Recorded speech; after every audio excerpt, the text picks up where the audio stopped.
Salut les mecs. Alors aujourd'hui on va parler du manga slash animé Kenshin le Vagabond, ou Rurouni Kenshin en version originale, et tout particulièrement du personnage de Hajime Saito, l'un de mes personnages préférés, tout manga confondu, top 10 facile. Mais avant de parler du légendaire Ludomibu, arrêtons-nous un instant pour parler du manga Kenshin en lui-même, qui est peut-être inconnu ou même mal connu pour certains d'entre vous.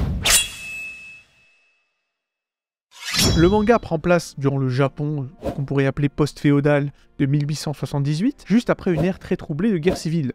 La paix semble tout de même être revenue, bon an mal an, mais alors que l'on suit les aventures de Kenshin Himura, un ancien révolutionnaire devenu vagabond, qui est d'ailleurs l'un des principaux acteurs de cette nouvelle paix, justement, on réalise petit à petit que cette paix est en fait extrêmement fragile, et que le Japon n'est jamais qu'à un cheveu de replonger dans le chaos le plus absolu. Kenshin, donc un ancien assassin, ayant désormais promis de ne plus jamais tuer, jure alors de tout faire pour préserver cette paix lui-même, accompagné bien sûr de son gang de potes ou en couleur. Le manga est donc un shonen neketsu, c'est-à-dire qui se concentre sur les combats, qui mélange vérité historique, personnages ayant réellement existé comme d'ailleurs Hajime Saito, mais on en parlera, et des trucs complètement dingues, comme des titans de 5 mètres, des combats dignes de Soul Calibur et plein de références aux comics américains. Et là vous vous dites, mais comment un mélange aussi incohérent pourrait jamais marcher? Eh bien pourtant ça marche et c'est peu dire, parce que oui, Kenshin le Vagabond c'est vraiment la quintessence des années 90. Nobuhiro Watsuki, l'auteur de Kenshin, le mangaka de Kenshin, a eu l'idée de mélanger tout ce qu'il trouvait cool à l'époque, donc c'est-à-dire les samouraïs, les coups spéciaux, l'histoire du Japon, de l'humour, des ennemis aux allures excentriques, tout droit sortis des X-Men période Jim Lee, sans même parler de la série de jeux de combat Samurai Spirit, qui est la source revendiquée et même assumée de ce mélange shonen entre la période de la restauration Meiji et l'univers des Marvel et autres d'ici. Le résultat, eh ben, c'est Rurouni Kenshin, Kenshin le Vagabond, et ça casse la baraque. Au-delà de ça, je pense que Kenshin n'a jamais été aussi actuel qu'à l'heure d'aujourd'hui, parce que oui, pour les jeunes de nos jours, il faut le dire, l'un des nombreux avantages du fait de regarder des animés et autres mangas, c'est un peu la découverte de la culture japonaise. Même s'il m'arrive, il est vrai, de ne pas être tout à fait d'accord avec cette idée, car découvrir la culture japonaise par le biais des animés, c'est un peu comme découvrir la culture américaine par le biais des Simpsons. Donne la télécommande à papa, donne la télé...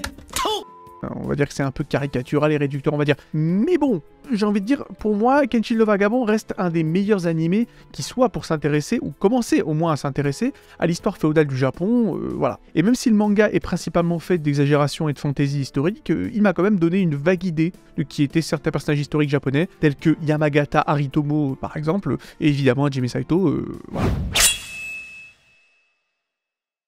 Alors maintenant que les présentations sont faites, parlons à présent du sujet de cette vidéo, c'est-à-dire Hajime Saito. Alors Saito, c'est un policier sarcastique, en tout cas lorsqu'on le rencontre dans le manga, au tout début, qui fume cigarette sur cigarette, et qui est l'un des rivaux les plus implacables de Kenshin dans le manga. Il s'agit là d'un combattant talentueux, et c'est le cas de le dire, capable de vaincre presque tous les adversaires qui ne sont pas Kenshin, et il s'agit également d'un excellent policier qui semble s'être remarquablement bien adapté à l'ère Meiji. Bon, je pense que beaucoup d'entre vous le savent, un vrai Hajime Saito, d'ailleurs je l'ai plus ou moins dit un peu plus tôt dans la vidéo, a existé historiquement. Et comme la plupart des personnages historiques de Rurouni Kenshin, la vraie personne, c'est-à-dire le véritable Hajime Saito qui a existé, est finalement assez différent de sa version dans le manga. Nous aurons de toutes les manières l'occasion d'en reparler au cours de la vidéo. En tout cas, Hajime Saito dans Rurouni Kenshin, c'est un des personnages les plus importants et les plus intéressants. Il est surpuissant déjà, tant et si bien que on peut dire que c'est plus ou moins le seul mec qui a réussi à combattre Kenshin à l'époque de ses jours d'assassin et d'en sortir vivant.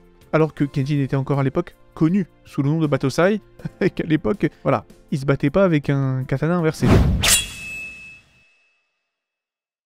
En tout cas, moi, je vois le personnage de Saito un peu comme un anti-Kenshin, et ce pour des raisons variées. En fait, Nobuhiro Watsuki, donc l'auteur du manga, a créé sa version de Hajime Saito comme un mélange entre plusieurs personnages Marvel et le vrai Hajime Saito historique. Il a notamment utilisé le personnage du Punisher, donc Frank Castle, pour créer cette image d'anti-héros impitoyable tuant les brigands sans hésiter, et également un peu l'image de Wolverine pour son aspect sarcastique. Le résultat, c'est un personnage plutôt complexe, extrêmement sombre, comme l'incarnation en fait d'une version plus sombre de Kenshin justement. Contrairement au Kenshin Himura expiatoire et pacifique, Saito, c'est un gros bâtard, violent, sarcastique, cynique, qui accorde peu d'importance à la vie humaine. Et même la manière dont son personnage est dessiné est un peu repoussant d'une certaine manière. Les traits de son visage sont beaucoup plus tranchants que ceux du plus féminin Kenshin, il a des yeux perçants, un visage long, des mèches en forme de pattes d'araignée. En plus, il est assez grand quand même pour un japonais, 1m80, ce qui le rend assez imposant, justement. Et ce qui est marrant, c'est que son apparence nous induit un peu en erreur, parce que même si effectivement il a l'air d'être un méchant et qu'il l'est d'une certaine manière, il est quand même policier.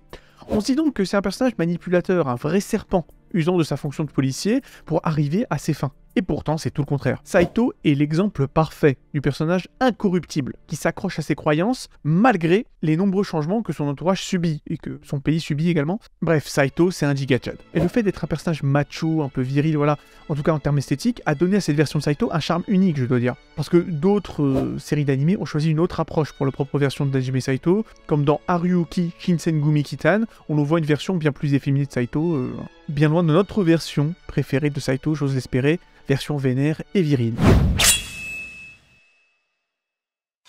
Il faut aussi dire que le Saito de Rurouni Kenshin est particulièrement marrant. Évidemment, il tire constamment la gueule, mais ses répliques empreintes d'ironie et de sarcasme, surtout à l'encontre du flamboyant Sanosuke, sont extrêmement divertissantes. Et ce pauvre Sanosuke n'est pas le seul à prendre cher. Saito peut avoir une imagination très bizarre des gens, et les associe souvent à des animaux. Saito donc associe Kaoru, la copine de Kenshin, à un tanuki, Megumi la médecin est associée à une renarde, et même Misao, espèce de petite ninja, est associée à une belette. Évidemment, vous en doutez bien, tout le monde le déteste, le Saito, mais vu que la team Kenshin a besoin de Saito, bon bah, ils doivent serrer les dents, le supporter, et ça rend tout ça très marrant. Ça donne donc une dimension supplémentaire à Hajime Saito, qui n'est pas juste un mec badass et trop dark, qui fait le malin dans l'obscurité adossé à un mur, mais aussi un type marrant. Intéressons-nous maintenant à son rôle à proprement parler dans le manga Genji le Vagabond. Donc déjà, dans le manga, Saito a fait sa première apparition dans un flashback le mettant en scène en affrontement avec le protagoniste Imura Kenshin à l'époque du Bakumatsu. Donc pour ceux qui ne savent pas, le Bakumatsu, qu'est-ce que c'est? Eh bien, c'est une espèce de guerre civile opposant ceux qui voulaient ouvrir le Japon au reste du monde, donc les anti-isolationnistes, en quelque sorte, et les pro-shoguns qui préféraient continuer à s'isoler, donc à isoler le Japon du reste du monde. La raison pour laquelle Saito et Kenshin étaient opposés à l'époque, c'est que Kenshin, comme je l'ai dit précédemment, était révolutionnaire et que Saito était un capitaine du Shinsengumi, un groupe de samouraïs légendaires chargé de la sécurité du shogun, dont le fameux Okida Tsuji faisait également partie, mais ça, c'est notre histoire. Donc forcément, ces deux-là étaient destinés à croiser le fer. 10 ans plus tard, Kenshin devint un vagabond, tandis que Saito devint un agent spécial pour le ministère de l'Intérieur du gouvernement Meiji. Bon, les deux compères finirent fatalement par se recroiser, vous vous en doutez bien, et se lancent directement dans un combat épique jusqu'à la mort, qui fut bien heureusement arrêté en cours de route. À la suite de ce duel débutera l'arc le plus connu de Kenshin, c'est-à-dire l'arc Shishio. Shishio étant un assassin fou qui cherche à prendre le contrôle du Japon, contre lequel Saito et Kenshin deviendront finalement alliés et le resteront jusqu'à la fin du manga. Bien que Saito sera considéré comme étant mort pendant la dernière bataille contre Shishio, le bougre réapparaîtra dans l'arc suivant parce que c'est un méga badass. Donc Saito réapparaît dans l'arc Jinchu, qui est pour moi le meilleur arc du manga, au-dessus de l'arc Shishio, et aidera Kenshin dans son combat contre son beau-frère Enishi Yukijiro. C'est d'ailleurs pour ça que je considère l'arc Jinchu comme étant supérieur à l'arc Shishio, car cet arc est personnellement lié au développement de Kenshin, et surtout à son passé. Je trouve que c'est un arc beaucoup plus personnel pour Kenshin en fait, voilà. Donc pour résumer, on peut effectivement dire que Saito a une place très importante dans le manga Kenshin le Vagabond, car non seulement sa venue annonce l'arc le plus important du manga pour la plupart des gens, c'est-à-dire l'arc Shishio, mais les aides qu'il fournit à Kenshin et les adversaires qu'il abat pour lui, ont permis donc au protagoniste de venir à bout de tous ses adversaires. Pour résumer la personnalité de Saito, nous pouvons dire qu'il est sans pitié et surtout très brutal. Ce qui lui permet d'avancer, c'est surtout sa maxime célèbre, le Haku Zoku Zan, qui peut être plus ou moins traduit par crime, punition expéditive. Il s'agit d'un code d'honneur, un peu à la Punisher, qu'il a décidé de suivre fermement dès son arrivée dans le Shinsengumi, donc un groupe de miliciens surentraînés créé pour maintenir la paix et arrêter les rebelles pendant l'ère du Bakumatsu, j'en avais déjà parlé. Qui s'en prend aux innocents et fait du mal au gouvernement sera la cible d'une exécution rapide et bien sale aux mains de Saito. Et c'est là où effectivement on voit l'inspiration du Punisher une fois encore pour notre ami Saito. Son sens de la justice l'a mis en porte-à-faux avec les changements de l'ère Meiji au Japon, mais Saito a su rester extrêmement vigilant et il a même gagné le respect de Kenshin et son gang au cours du manga, parce que il ne s'est pas laissé corrompre, on va dire. Et justement, on va en parler de cette résistance au changement de Saito. Est-ce que c'est une bonne ou une mauvaise chose quand on y réfléchit? Parce que c'est une question qu'on peut se poser. Je pense qu'on peut considérer Saito comme une figure tragique, en raison de son entêtement à rester lui-même dans une époque où malheureusement il n'a plus vraiment sa place. D'ailleurs, lui qu'on l'appelait le loup de Mibu, à l'époque où il tranchait 10 têtes par jour en tant que capitaine du Shinsengumi, voilà. Ce même mec, on le retrouve parfois à se voir nommer le loup édenté de Mibu, car à présent, Saito, comme vous le savez, travaille pour un gouvernement auquel lui-même ne croit même pas. Évidemment, tous ceux qui l'appelleront comme ça se retrouveront bien vite avec un coup de sabre en travers des gencives, mais quand même. Une chose est sûre, Saito ne laisse pas son passé violent le rattraper. ce qui fait de lui l'opposé absolu de Kenshin, qui est constamment en proie à ses démons du passé. Saito est probablement le personnage le plus pur de tout Rurouni Kenshin. Il n'a aucun trouble émotionnel, aucun doute sur ce qu'il est ou ce qu'il fait. Pour devenir bon dans ce qu'il fait, Saito regarde toujours vers l'avant. Sa capacité à contrôler ses émotions a été pour lui depuis toujours sa plus grande qualité. Et aussi son code d'honneur du Haku Zokuzan peut être considéré comme un code moral avant même d'être un code d'honneur, aussi extrême soit-il. Il faut le dire, l'enseignement de principes moraux dès le plus jeune âge renforce souvent les bonnes habitudes sur le long terme, ce qui explique pourquoi Saito est finalement bien plus stable mentalement que Kenshin, en dépit du fait qu'ils aient tous deux vécu une vie sensiblement similaire. Saito a également mis un point d'honneur à respecter son code et à le graver dans sa mémoire, sachant que le Japon était justement en train de changer drastiquement, et que certaines méthodes violentes devraient être utilisées pour s'assurer d'un changement positif pour l'État japonais. De plus, il faut avouer que Saito n'est pas un complet cœur de pierre non plus. Certes, c'est un solitaire par nature et son code d'honneur strict signifie qu'il n'est pas vraiment doué pour se faire des amis, mais Saito est cependant heureux en mariage avec son épouse Tokio, comme le Saito historique, il faut le dire. Il faut aussi remarquer que Saito agit souvent de manière altruiste alors qu'il n'a pas vraiment de raison de le faire, comme par exemple recueillir le petit Eiji lorsque les hommes de Shishio ont tué sa famille, et se montre attentif aux sentiments des autres à sa manière. Par exemple, au début de l'arc Shishio, Saito ira corriger physiquement Sanosuke alors que ce dernier se pensait haut niveau pour suivre Kenshin à la poursuite de Shishio à Kyoto. Et donc Saito va là-bas pour botter les fesses de Sanosuke afin de faire comprendre à notre ami le coq humain qu'il a besoin de s'améliorer et il faut pas qu'il reste sur ses lauriers. Cette réalisation douloureuse permettra finalement à Sanosuke de prendre un gros level up et de développer sa plus puissante technique qui lui servira jusqu'à la fin du manga, c'est-à-dire le double coup ou le Futae no Kiwami en version originale. Donc voilà, Saito a une influence très positive sur ceux qui l'entourent, et même si le loup de Mibu ne paye pas de mine de prime abord, c'est quand même un mec bien. Il se peut qu'après tout ce qu'il a traversé, il soit plus facile pour Saito de dresser un mur et d'éloigner les gens de lui, plutôt que de créer des liens personnels et ainsi de se rendre vulnérable. Un peu à la squad de Fait-Fuite d'une certaine manière. Traitons maintenant du fameux Gatotsu, la technique de combat légendaire de Saito. En tant que l'un des personnages les plus puissants du manga, dans un manga où les gens découpent des boulets de canon à coups de sabre sans souci, eh bien Saito se devait de posséder une botte secrète, et cette technique c'est le Gatotsu.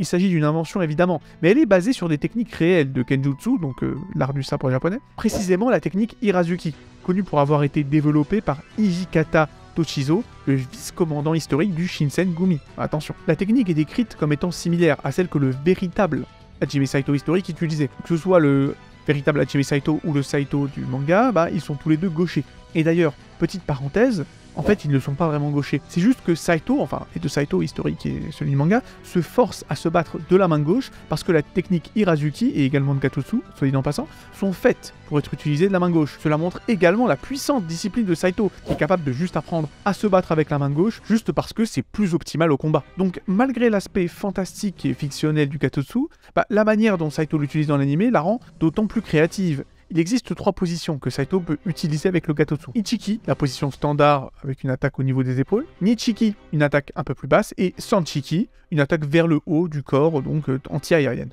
En dehors de ces 3 positions du Gatotsu, Saito a également développé une variante complètement surcraquée du Gatotsu, la fameuse Gatotsu Zero Shiki, ou Gatotsu position 0, un coup d'estoc d'une puissance pareille à un missile balistique qui turbine à mort tous ceux qui ont le malheur de la recevoir. C'est la technique qu'il utilisera pour tuer Usui, notamment, perforant son bouclier et lui coupant les jambes dans la foulée. C'est un kamehameha le délire en fait. Mais au final, malgré ce côté totalement irréaliste, le Gatotsu, comme je l'ai déjà dit, prend ses racines dans une réalité concrète. Chaque membre du Shinsengumi, en tout cas selon le manga, a maîtrisé chacun un coup mortel puis l'a perfectionné. Celui de Saito, c'est un simple coup d'estoc de la main gauche, délivré avec suffisamment de force pour briser des portes en acier et percer des armures comme du carton. Cela dit, aussi puissant que soit le Gatotsu et ses variations, il y a eu plusieurs combats dans le manga durant lesquels la dépendance excessive de Saito à ces techniques du Gatotsu l'a mis en difficulté face à ceux qui étaient capables de l'esquiver ou même de s'en défendre correctement. En fait, la principale faiblesse de la technique du Gatotsu, c'est son côté droit non surveillé, vu qu'évidemment, je vous le donne en mille, c'est une technique qui se base sur son côté gauche. Forcément, tout est logique. C'est pour ça d'ailleurs, comme je l'ai déjà dit, que Saito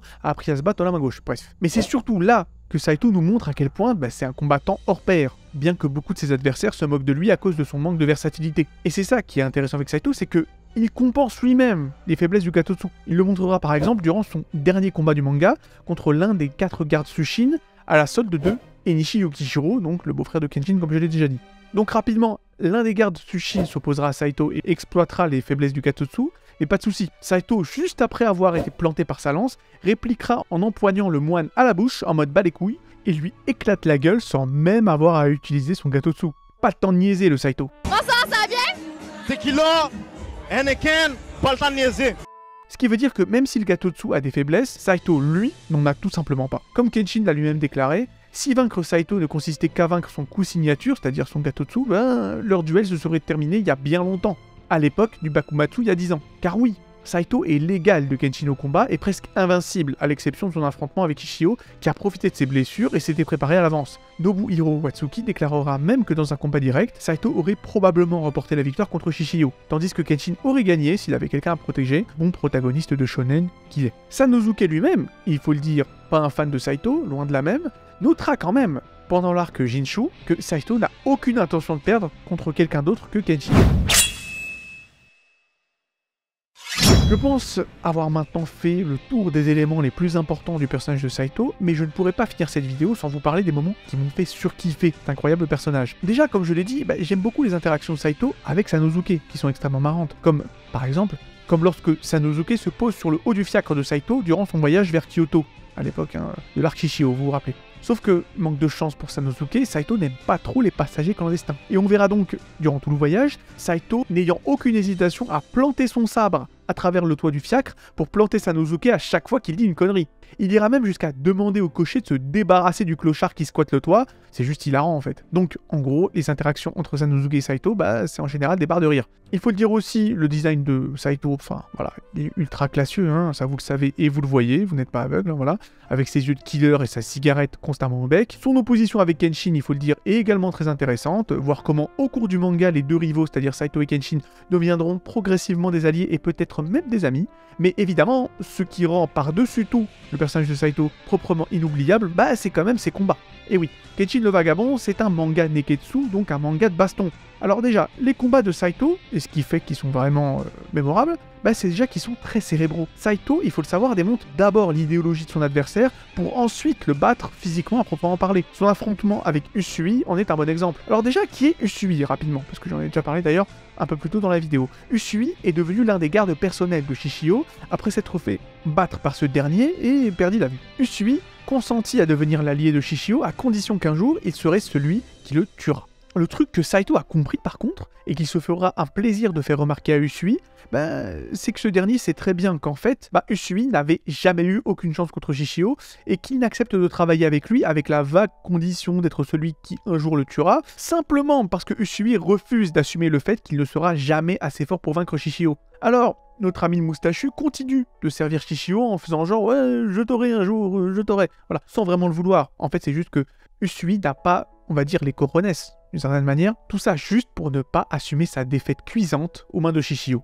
Et voir le visage satisfait d'Usui se décomposer tandis que Saito démonte sa psychologie est juste magistral. Bien sûr, voir Saito le déchirer en deux d'un coup de Gattotsu Zeroshiki au chapitre suivant ne gâche rien non plus, au contraire. Cependant, à mes yeux, l'un des moments les plus stylés de Saito, ça se trouve quand même dans l'arc Jinshu, jamais encore adapté en animé, j'en ai déjà parlé, durant son combat contre Yatsume, une espèce de Venom version Wish. Je vous le dis, ce combat est l'opposition la plus stylée de l'histoire des shonen Neketsu selon moi. Parce que la meilleure opposition dans les shonen Neketsu, c'est-à-dire en termes de pur combat, je dirais que c'est celle de Chrollo Lucifer versus Hisoka. Combat dont j'ai parlé dans ma vidéo sur Chrollo Lucifer d'ailleurs, si vous voulez aller la voir. Bref, mais voilà. Le combat le plus stylé, tout shonen confondu, je dirais quand même que c'est le combat de Saito versus Yatsume, et ce simplement parce que Saito pète la classe, voilà, on va dire la vérité, comme rarement un personnage a jamais pété la classe. Déjà, non seulement Saito réapparaît donc dans cet arc alors qu'il était censé être mort à la fin de l'arc Shishio, en plus il combat à la volée Yatsume, une espèce de ninja vénomesque comme je l'ai dit, mais en plus, Saito le provoque pendant tout le combat en le traitant de monstre infect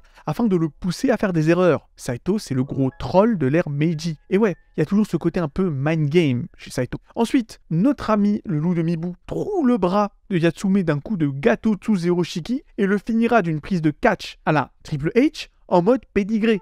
pour ensuite reprendre son sabre encore planté dans son bras, en lui disant qu'il n'a pas envie que l'acier de son sabre ne se rouille au contact du sang d'un monstre. Un peu plus, et on aurait retrouvé Saito en train de teabag Yatsume. Enfin, je veux dire, ce combat est pour moi l'une des seules raisons pour laquelle j'attendrai toujours que l'arc Jinshu soit enfin adapté en animé. Alors voilà, c'est la fin de cette vidéo, j'espère qu'elle vous a plu. D'ailleurs, si elle vous a plu, mettez un like, abonnez-vous pour encourager la chaîne, prenez soin de vous, et à la prochaine. Bon, je dois l'avouer, c'est certainement la fin de vidéo la plus expéditive de ma chaîne, mais bon, je vous rappelle quand même que la devise de Saito, c'est délit, punition expéditive, donc on peut dire plus ou moins que je reste dans le ton, dans le côté expéditif.